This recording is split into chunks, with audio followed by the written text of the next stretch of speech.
This is my presentation on POP3S, also known as the Security Post Office Protocol.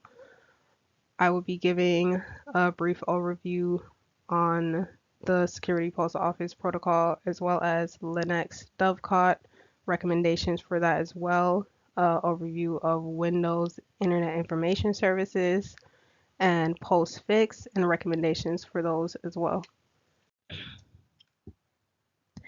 POP3S, also known as the Security Post Office Protocol, does not require any special administration and uses minimal memory.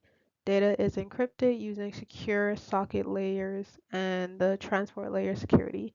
The security protocol uses port 995 when dealing with Linux Dovecot. While supporting various authentication databases, Dovecot allows mailboxes and their indexes to be modified by multiple computers at once, while still being able to perform well.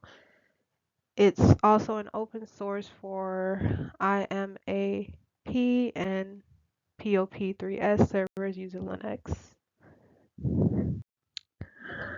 On this slide, I have the recommendations for the Security Post Office Protocol. So the first recommendation would be to update the IP tables to enable traffic through the secure socket layer through the firewall. Enabling traffic through the firewall allows the firewall to decrypt and inspect traffic. And below, we have the code that allows you to do this. The second recommendation would be to require the user's identification with a password login. The information is required so the organization can effectively control access to confidential data, and it also allows migrates to risk of data breaches and protects users' privacy. And then once again, we have the code for that as well down here, and it is with Dovecot.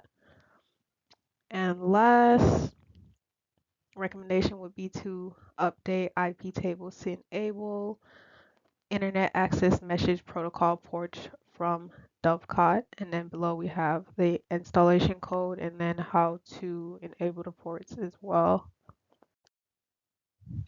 SMTPS, also known as the Simple Mail Transfer Protocol Secure, is a communication protocol that is used for email transfer.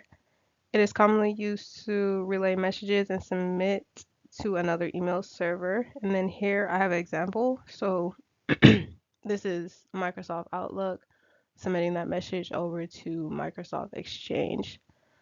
The Simple Mail Transfer Protocol Secure also works with Mail Transfer Agent, which is used to ensure that emails being sent has been delivered to the right recipient.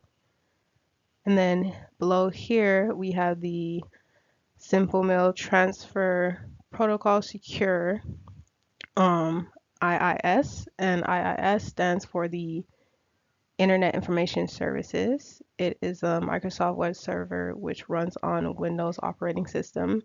It is also used to exchange both static and dynamic web content with internet servers. Last, it accepts requests from remote client computers and returns appropriate responses. On the previous slide, I had an explanation about the Internet Information Services and how it works with the Security Post Office Protocol. On this slide, I'm just explaining how the Security Post Office Protocol works with postfix. So postfix is a free open source mail transfer agent which is used for routing and delivering emails. It is a fast, secure, and it is also a light email service solution for Linux servers. Also a secure version of SendMail for Linux. Last, it limits denial of service attacks when property is configured. These are the hardening recommendations for the Secure Post Office Protocol. The first recommendation would be to enable the transport layer security encryption for authentication. In doing this, you are encrypting the Security Post Office protocol on transport layer by wrapping it inside of the transport layer security connection. The second recommendation would be to enable and configure filtering policies that protect against spam. Outbound filtering spam prevents users at any organization from sending spam by limiting outbound messages and monitors spam without provided content. Below, I have how that works. So first, you start by email, go through policies, add a policy, and then it takes you to the security post office protocol, spam scan, and then from there, you go ahead and do your scan. And then the last recommendation would be to enforce antivirus scannings of emails.